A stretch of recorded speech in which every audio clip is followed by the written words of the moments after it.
tayo ngayon sa Amaya Rosa Phase 2 dito po sa Lipa City, Batangas.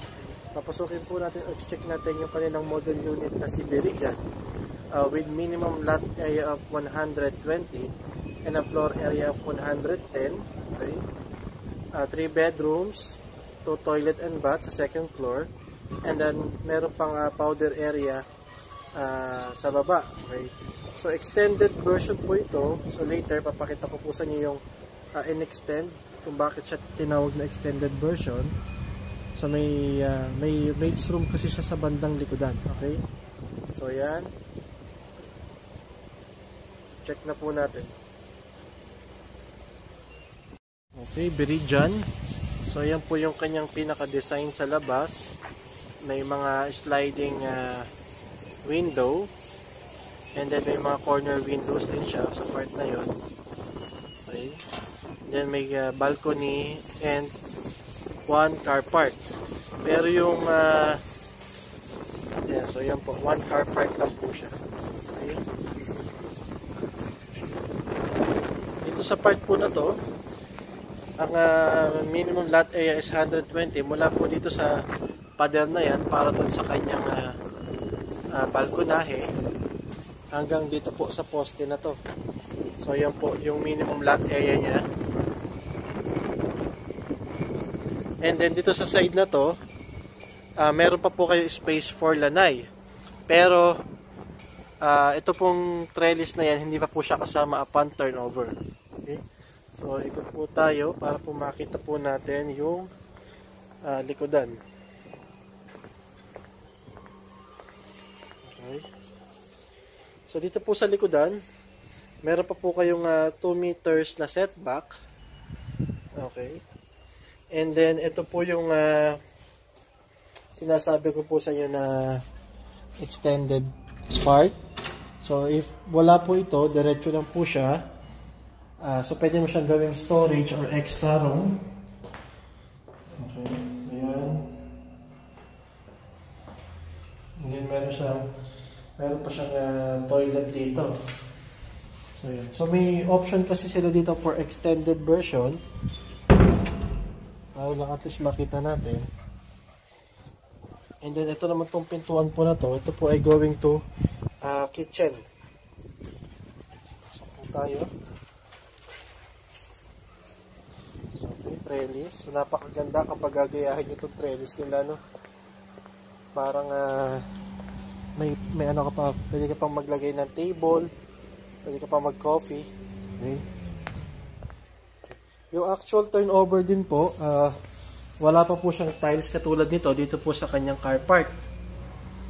Okay, pero sementado naman po siya.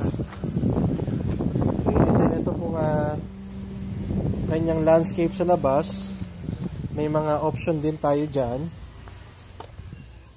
Pwede po nilang may mga promo sila ngayon regarding sa mga landscaping. So, i-update ko na lang kayo from time to time if ever po na mag-inquire kayo.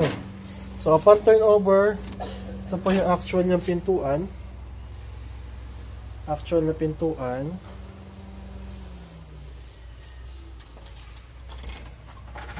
Pagpasok po ninyo, mapapansin po ninyo na malawak.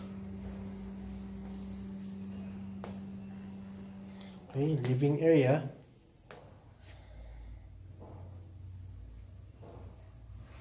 And then naka-tiles na po siya. Dining. So maluwag, actually maluwag po. Mapapansin niyo po dito sa bahay na to, maluwag talaga siya. And then yung kanyang kitchen counter.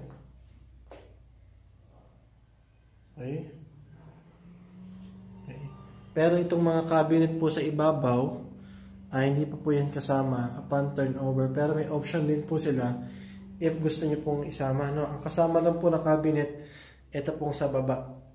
Okay, so yan lang po. And then itong mga sliding window, yan na po yan. And then sliding door. So yan, so dito po tayo para makita natin kung gaano kalawak. Okay. And then yung kanyang ceiling.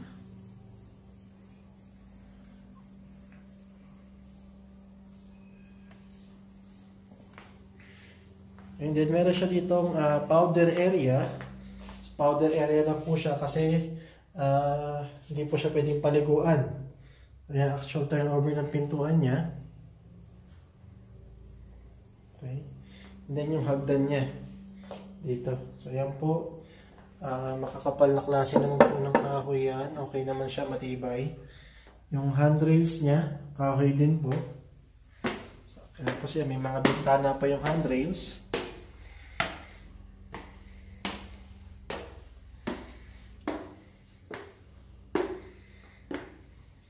Okay. Dito po sa second floor, naka-vinyl tiles po siya. So yan, naka-vinyl tiles po siya. And then, may common toilet and bath dito sa second floor para doon sa dalawa pang kwarto. Okay. So yan, may naka-tiles po. And then, first bedroom.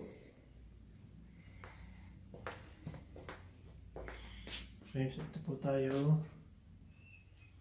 Okay, so yan. I think double size po tong kama na to. Kasyang-kasya, maluwag. Sliding window. And then dito sa part na to, may sliding window. And then may mga trellis, may mga ano po siya, may mga grills po siya.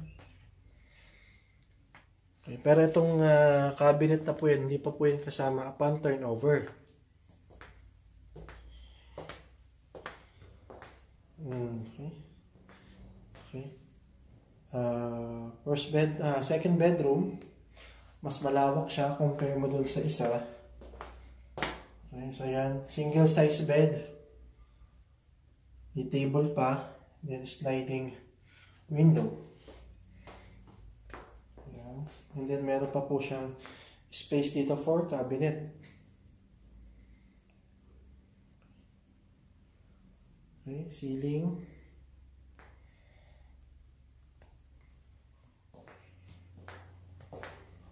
And then ito yung master bedroom. Master bedroom, may space ka dito for cabinet. And then yung kanyang mga I think queen size bed po ito. Okay, so yan. Queen size bed. And then meron kang sariling toilet and bath po para sa master bedroom. So yan.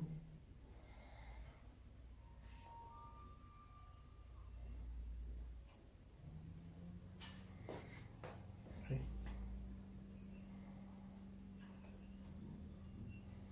And then ngayon punta naman po tayo sa balcony. So ito yung kanyang balcony. So malawak din po siya. Pwede ko pang maglagay ng table dito. And then kung halimbawa po na open lang to, may space pa po kayo dyan. Diretso pa po yan. Kasi single detached po ito.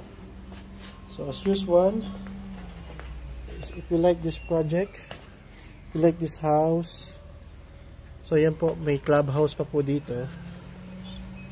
Clubhouse. If you like this project, if you like this house, you can contact me on my number, the description below.